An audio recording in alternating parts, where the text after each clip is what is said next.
Because an idea was emerging in California that said that the new computer technologies could turn everyone into heroic individuals. It was a vision of a society where the old forms of political control would be unnecessary, because computer networks could create order in society without central control. This had never happened before, because at the heart of Western political thought had always been a fear that if you allowed individuals too much freedom, you would get anarchy. But ever since the 1970s, computer utopians in California believed that if human beings were linked by webs of computers, then together they could create their own kind of order. It was a cybernetic dream which said that the feedback of information between all the individuals connected as nodes in the network would work to create a self-stabilizing system. The world would be stable, yet everyone would be heroic Randian beings, completely free to follow their desires. Now, in the 1990s, the technologies had been built. And in 1991, a leading computer engineer from California gave a dramatic demonstration. He was called Lauren Carpenter. He invited hundreds of people to a large shed. On each seat was a small paddle, and in front of them was a giant screen.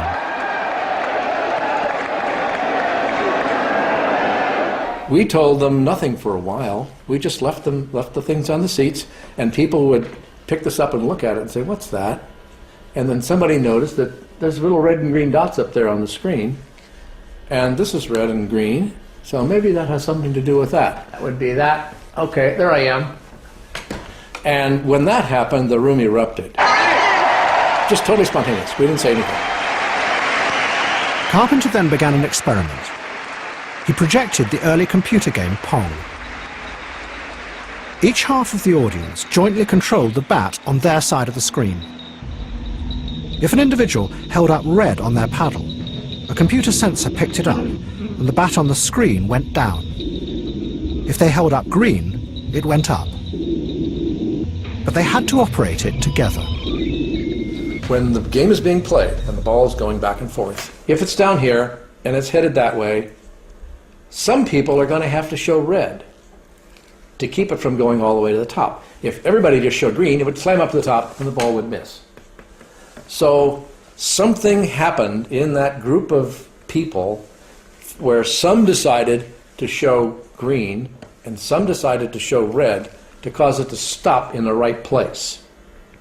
And we have no idea what did that.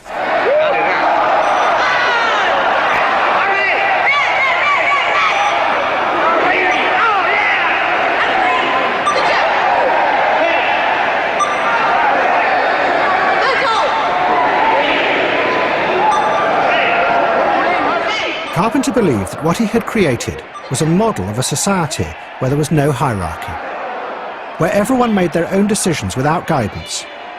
Yet because they were linked by the machines, out of it came a stability and an order. So they're all acting as individuals because each one of them can decide what they're going to do. They have total freedom about what to decide to do. But there's an order.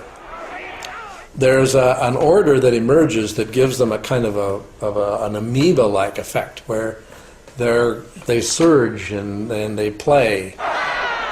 It was kind of in the nature of an experiment. I wanted to see if no hierarchy existed at all, what would happen. And what did happen? They formed a kind of a subconscious consensus. Out of these kinds of ideas came what was called the Californian ideology. It was an odd fusion of radical individualism and utopian theories about computer systems. And an international priesthood rose up to promote it. What united them was a vision that the world was now one interconnected system, that nation-states were irrelevant, and politicians should not try and control the system.